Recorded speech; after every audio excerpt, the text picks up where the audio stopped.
Welcome to the first of a series of recording in this playlist tailored for calculations involving semi-solid preparations. What are semi-solid preparations? These includes your ointment, creams, pastes, and gels. But there's some specific calculations that will be tailored for things like your creams and your ointments. Now, we're going to start off this very first video with a basic introduction and appreciating decimals and fractions. These are some of the references that were used to collate the playlist tailored for semi-solid calculations. In this recording, there's going to be a playlist, or I'm designing a playlist with a series of videos that will take you through fractions and decimals, ratio and proportion, percentage strength, ratio strength, enlarging and reducing a master formula, calculations involving stocks of known concentration, alligation medial, alligation alternate, and creating dilutions or concentration using CSVS calculation, or what we call C1V1, and ratio and proportion, and the principle of fortifying a known quantity, a known concentration of a semi-solid preparation. To make the recording not long and the topics very lost among themselves, multiple recordings will be created.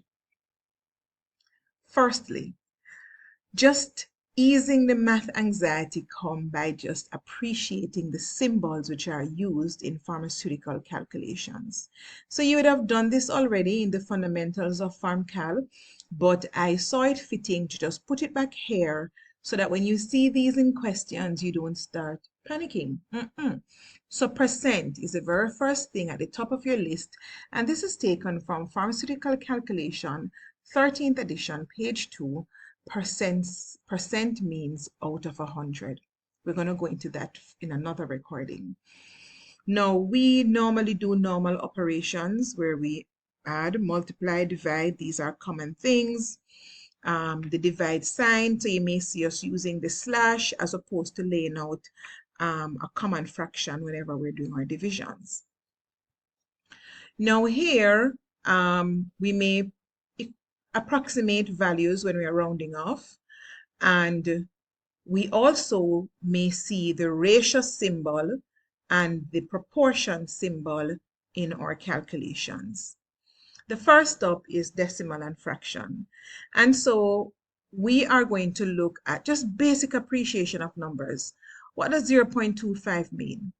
0.25 means, as you can see here, you put a 1 where the decimal is and zeros to occupy where the numbers are.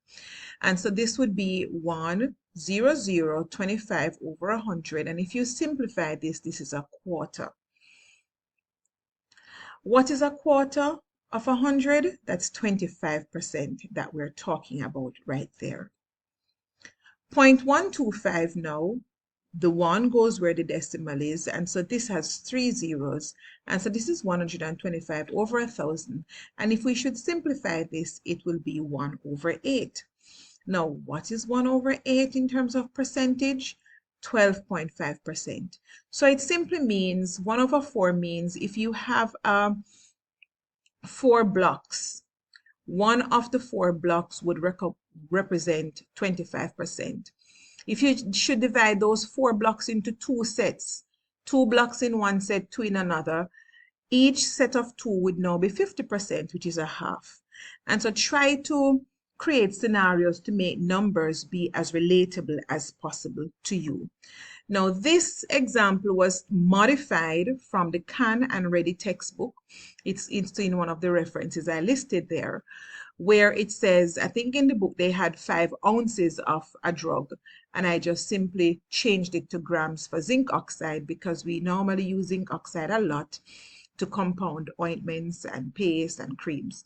So a pharmacist had 5 grams of zinc oxide. The person used 1/8 of the zinc oxide to compound the ointment, and 1/4 to compound the cream. So how many grams of zinc oxide would be left?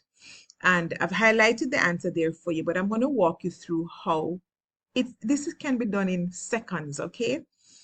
And so 1/8, let's go back, 1/8 is actually 0.125. 0.25 is 1/4.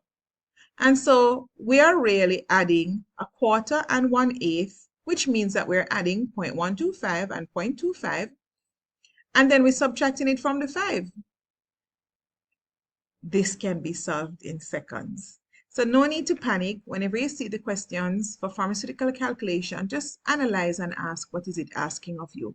It's very easy to interconvert between fractions and decimals, right? As I showed you in the previous slide, let me go again. 0.25 would mean 25/100. You reduce it to 1/4, that's a fraction. So let's look again at the question. 1/4 here is 0.25, right? And so don't be anxious when you see the questions. Just think them through. Now, the same question, what if you are doing it and you see the decimal, the fraction form in your answer? Let's see what that means.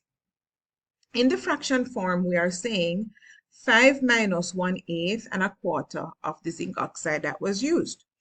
And so here we would find the least common multiple that both denominator can be divided into, which would be 8. 4 can go into 8, 8 can go into itself. And so we rewrite the fraction to read 1/8 plus 2/8, which is 3/8. Now, this would mean that it's now 5 minus 3/8, right? To know how much grams, sorry, would be left. And so 5 would mean that there's an invisible 1 to convert the 5 into a fraction form. So it's really 5 minus 3/8. How do we do that? The least common multiple again would be 8, right? And so here we convert the 5/8 to be 40/8.